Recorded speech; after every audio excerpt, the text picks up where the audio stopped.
You definitely will be shocked on this one.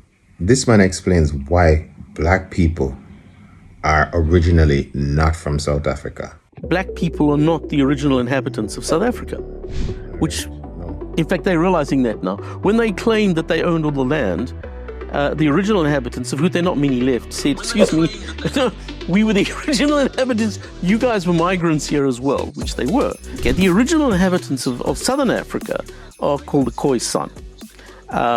In the West, the Bushmen are Khoisan. Hottentots are Khoisan. But you can't use those words anymore. You now have to call them Khoisan, okay? All right, now, and they were the inhabitants of the whole of Southern Africa. So the whole of South Africa, at one stage, were Khoisan. The black people originated in what is now Cameroon. That's where they... Hold on, Khoisan aren't black? No. What are they? They're a completely separate ethnicity all on their own. In fact, if you look at them, they're kind of yellowy. They're a light brown yellow color, right. But they look more Asian than African. They do not consider themselves African. Interesting. When the white guys arrive in Cape Town, so 1652 is when Dutch guys arrived there. At that stage, you could have divided South Africa almost exactly 50-50, what's now South Africa. The western half of the country was entirely Khoisan. There were no black people there. None at all. Only Khoisan. So we're Cape Towners, all that area, Khoisan people. The northern part of the country did have black people. They'd started arriving, and they were still migrating. How long had they been there in the northern? Well, it's a moot point, and people have debated it.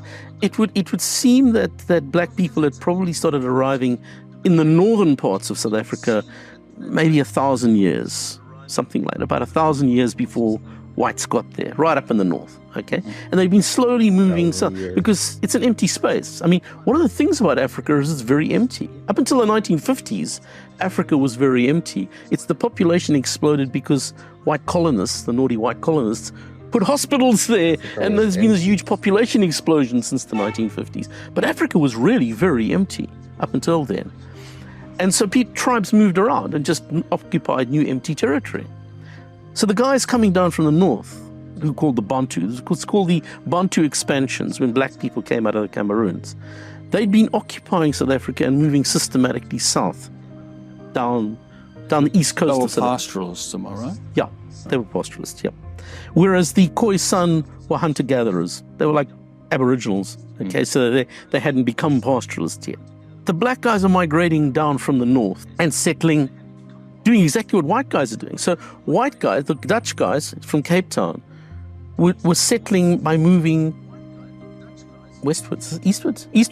So the white guys are moving from Cape Town eastwards, and the black guys are moving down from the north. And they met at a place called the Fish River, which is now in the middle of South Africa, at a place called, it's still called Border. Everybody in South Africa calls that part of the country the border, even though there's no border there at all anymore. But there was a river called the Fish River, which is where blacks and whites first encountered each other. And then it started 100 years of warfare between whites and the Xhosa, who were the tribe that they met there. So now at that point, that would have been in about 1700. So whites and blacks first encountered each other in 1700. Okay? So whites had already been there for 100 years at that point. There are many questions to be asked about this one, but I'll leave it to you in the comments. Do you believe him? Do you think he's telling the truth? Do you think he knows what he's doing, or is he just skewing history? Let me know.